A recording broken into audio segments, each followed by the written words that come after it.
What's up? I'm Eric from Team 29295A, and I'm going to give a little explanation of our high-stakes Provincials robot. So just to start it off with our drivetrain, we have a 66-watt, 450 RPM drivetrain, which is 36 to 48 on 2.75-inch wheels. And the reason we had this drivetrain is because it's fast enough to be very competitive in most metas, but it's also slow enough to be really controllable and just overall really nice for matches. Something unique we do on this drivetrain is we run the middle motor flipped vertically. And what this allows us to do is to have a lot better center of rotation for when we're driving around in the field, along with keeping all of our motors more in the middle, so we have a ton of room for intake and our mogul clamp. Moving into our intake, we run a 24 to 16 tooth sprocket with the 6P chain, and that runs on a 5.5 watt motor. We chose to run this on a 5.5 watt motor just because it allows us a lot more versatility in the autonomous period along with skills, and it also allows us to go for double wall stakes a lot more smoothly. With this intake, we run a Drivetrain aligner, and what this does is it lets us drive into wall stakes and it just auto aligns us for easy scoring. Additionally, we have these two flaps on our intake, and what these do is as we intake a ring, these will basically keep it from going flying when we have that transition from the intake to the hooks. Speaking of the hooks, we run our hooks on a 600 RPM motor, which is geared 24 to 36 for I think 400 RPM. And this is just a really consistent ratio and it works really nice for us. We didn't see any need to go faster yet. We'll probably gear up for Worlds, but overall really consistent scoring with that. For our hooks themselves, we run just standoffs onto a Drivetrain or polycarbonate hook. Both work well. We found that you can run basically whatever size as long as it has enough length to whip the ring around and onto the goal. Additionally, with the hooks, we have these two polycarbonate kind of lobes here. And what these do is they keep the rings pushed out when they're on the mogo so that we can just keep scoring without the hooks getting in the way of the rings. Moving on to our mogo clamp, we have a Drivetrain bottom piece, and what this does is it allows us to align with alliance stakes, but it also allows us to put the goal on it nice and easy because we have this high strength axle underneath to support it. So that keeps it nice and strong for our actual clamp, which looks like this, and we can clamp at pretty much any orientation. And a nice thing about this is we can just drive into the goal and it'll automatically center for us. Something a little unique about this, a couple of things unique about it, are this bend, which looks really strange, but this just allows us to get the perfect angle onto this yellow piece. It gets us flat onto there, so it clamps really strongly. And to make that extra strong, we hard stop the goal, both with the clamp from above, but also with this piece here, and that keeps the front part of the mogo from tilting up too much. And that just keeps it super secure, along with having this funnel in so that we can grab goals without them flipping and tipping anywhere. With our piston placement, we were originally gonna do two pistons clamping down from the top onto the front of this, but we found that the spacing didn't really work and it got in the way of rings for us. And we didn't have short pistons to keep that low profile. So what we did is we had two medium pistons that pushed the back of the clamp. And essentially when they push down, it'll pull up the goal, it'll pull up the clamp, and when they pull in, it'll push down.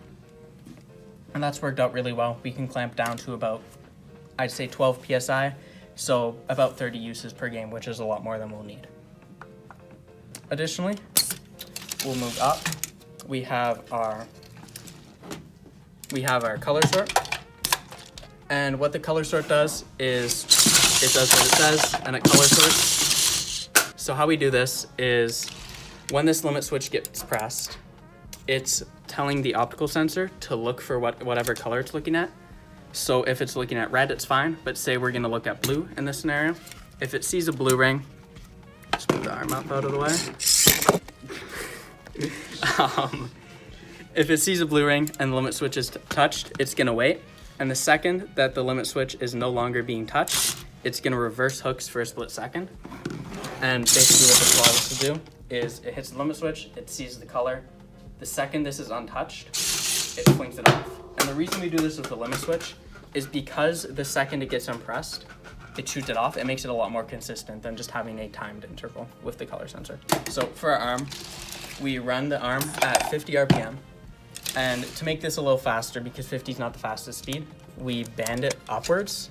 So this allows us to be a lot more faster when scoring our wall stakes, because this all runs on a 5.5 watt motor.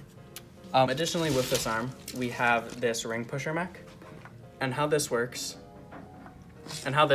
is as the arm comes up, it pushes the ring pusher up, and that allows us to bring rings into the bot, load them into the arm, and push them up with a lot of extra distance compared to how it would normally be. Additionally, we have these two pieces of polycarbonate, which help not only hold the ring, but also help our D-scoring. So we have these pointed edges so that we can kind of ram into the wall a lot easier, or into the wall stake a lot easier, and kind of hook a ring and just pull it off the stake. And that works down to the bottom two rings, which get a bit slower because of macros.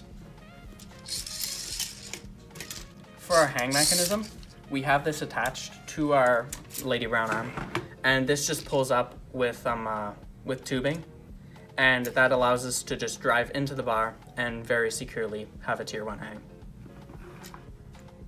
The final two things I'm going to go over is our two doinkers. Our first doinker is our ring rush doinker, and this is what we use for main corner clearing and just main functionality on the field, along with our ring rush. So what this does is, as we drive into a ring, it'll go under the screw, and when we pull back, it'll just pull the ring away.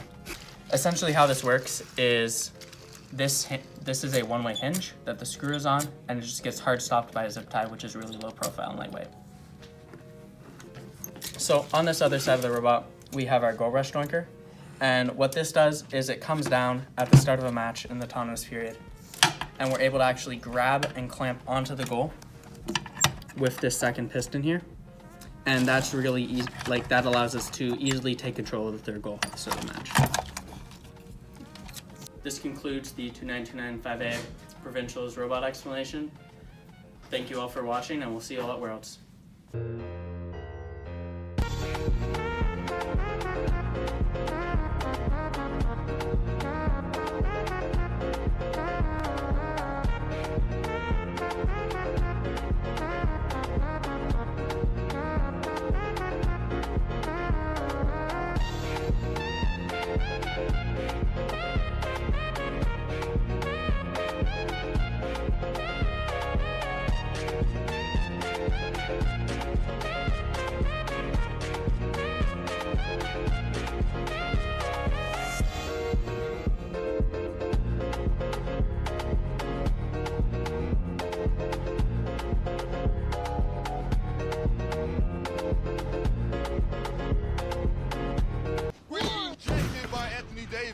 This stadium is shaking. The fans have never seen anything like this in their lives before. Davis is unbelievable. The crowd is chanting MVP, MVP.